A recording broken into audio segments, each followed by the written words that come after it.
Good morning, good afternoon, or good night, and welcome to Command Power, the show in which we discuss all things Magic the Gathering with a focus on Commander. And today we have a brand new deck for you, but before that, just a quick reminder to please click like and subscribe if you enjoyed my videos. We're well on our way to 1 million subscribers and every single click counts. And today we're going to be talking about Gornog the Red Reaper. For 2 colorless and 1 red, it's a legendary creature, Minotaur Warrior 2/3 with haste. Cowards can't block warriors. Whenever one or more warriors you control attacks a player, target creature that player controls becomes a coward, and attacking warriors you control get +X/+0, where X is the number of cowards your opponents control. So we talked about this during spoiler season, about how cool this card was and about how it's really unique that it overrides the type of the creature, thus messing with tribal synergies and making it a permanent debuff. And there's some other interesting things about the card too. For example, it doesn't really matter which opponent you're attacking, you're going to get the buff for all cowards that all opponents control. That can be a very massive buff, particularly if we build the deck like the one we're going to build, in which we're planning on curving out with lots of small warriors and then curving into Gornog on turn 3 with the haste to immediately turn 3 creatures into cowards and start the damage rolling.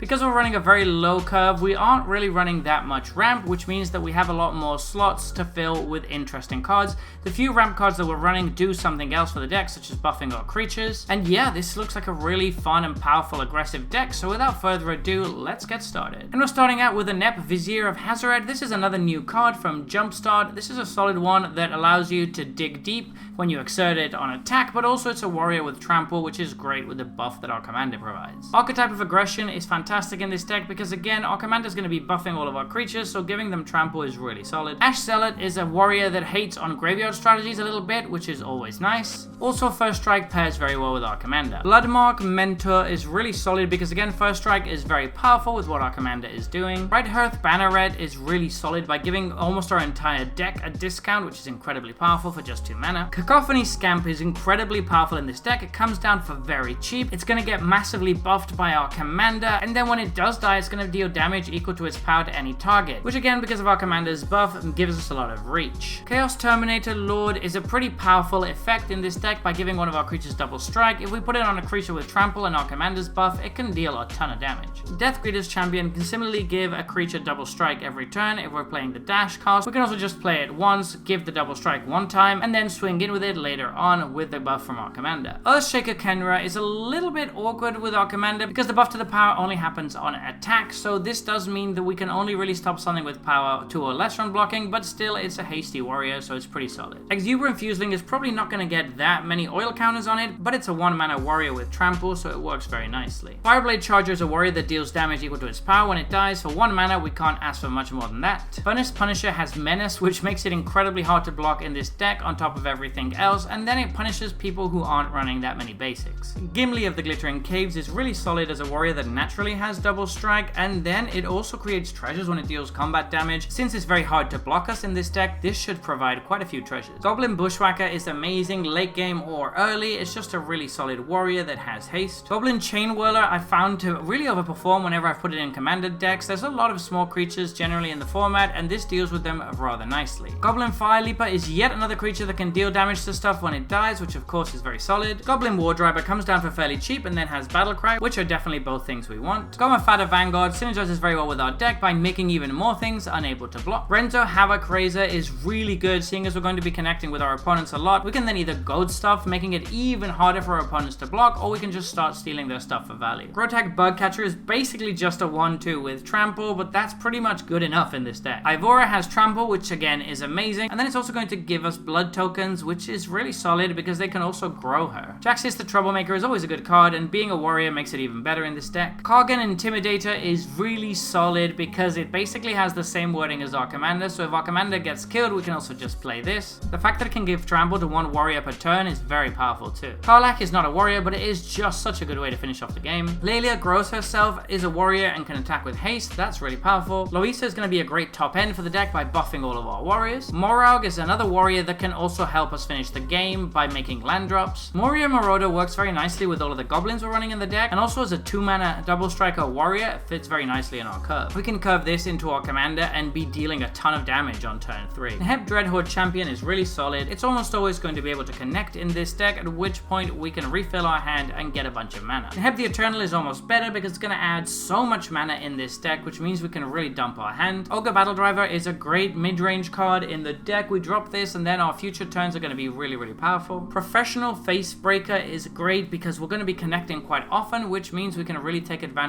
of those treasures. Rada's Firebrand is yet another card that can stop our opponents from blocking. Roaming Throne works so nicely with what our commander is doing by giving us even more triggers from him. Rose Room Treasurer is a warrior that also makes sure that we stay ahead on mana by giving us treasures whenever a creature enters. Rosnak comes down for incredibly cheap, buffs itself with our commander, and then buffs our entire team with Battlecry. We're not even using the heroic ability. Sardian Avenger is a nice card to incidentally hate on treasures, which is very powerful, but also First Strike and Trample pairs very well with our commander. Star Athlete is good for both the blitz cost and just playing it out normally. Having Menace makes it very difficult to block in this deck. Taurian Molar can grow really big and is a powerful warrior. Paired with some of the other cards that can grant it Trample, this can really push damage. Vengeful Firebrand should almost always have haste later on in the game, which makes it very powerful as a top deck as a way to just punch through some damage. Voldaren Thrillseeker is a great finisher. All of our creatures are going to be quite big thanks to our commander, so once we put a counter on something with this, we can then sacrifice it to deal a ton of damage to our opponent's face. And Yavimaya Steel Crusher is a nice on-curve creature that can also help deal with artifacts. Moving on to sorceries, Coward and Killer are both very powerful in this deck. Killer is particularly good because if we've made a bunch of stuff into cowards, we can then use Killer to deal 3 damage to all of them. Sundering Eruption is a card that's been growing on me so much in Commander lately, and it's great as a way to stop your opponents from blocking and going for a full alpha swing. Great Train Heist is a really powerful effect in the deck as a way to finish off the game by giving us an extra attack step and making even more stuff unable to block. And moving on to artifacts, Banner of Kinship should be very good if we have a decent board. Hazoret's Monument is always great. Discounting all of our creatures is really powerful, and making sure we always have gas is good too. Herald's Horn is a card I really like in a deck like this. Again, it's going to provide a nice discount to most of our creatures, and it can also refill our hand. Heraldic Banner basically buffs all of our team by 1, which is great. Obsidian Battle Axe is one of my favorite cards in the deck because it reminds me of the good old Lorwyn days. It's really powerful to be able to give haste to the newest creature you played every turn. Ketra's Monument might be surprising in a red deck, but it's actually pretty powerful here because the tokens it makes are warriors. So this basically means that every time we cast a creature spell, we're getting an extra warrior, which is obviously amazing. Patchwork Banner works well as a way to ramp us whilst also buffing all of our warriors. Ruby Medallion makes sure that we can cast all of our creatures for nice and cheap. And Shared Animosity is incredibly powerful in this deck because it further buffs all of our creatures to amazing new heights. For lands, I wanted to highlight Castle Embereth. As an aggressive red deck, this is obviously very good. G2 Encampment is particularly good in this deck because it's a first striking warrior, which synergizes so nicely. Nykthos is obviously a classic in any monocolored deck. It's not super important though in this deck, so if you don't have it, don't worry too much. Path of Ancestry is really solid even though it comes in tapped because it can give us a lot of scry in this deck. Spinerock Null can allow us to play something for cheap later on in the game, and War Room is a nice additional way to draw cards, which you can never have enough of in a red deck. So there you have it. That has been my Gornog the Red Reaper deck tech. What do you think about this one? I actually think it looks really powerful, and it's using mostly very cheap cards. It's also incredibly flexible. You can just pick any warriors you have in your collection and sub them in for the ones that I've included, so feel free to modify it as you see fit. But what do you think? Are there any cards that you think I missed? Any cards you think I shouldn't have included? Let me know in the comment section below. I always make sure to read all of your comments. And if you enjoyed this video, don't forget to click like or subscribe.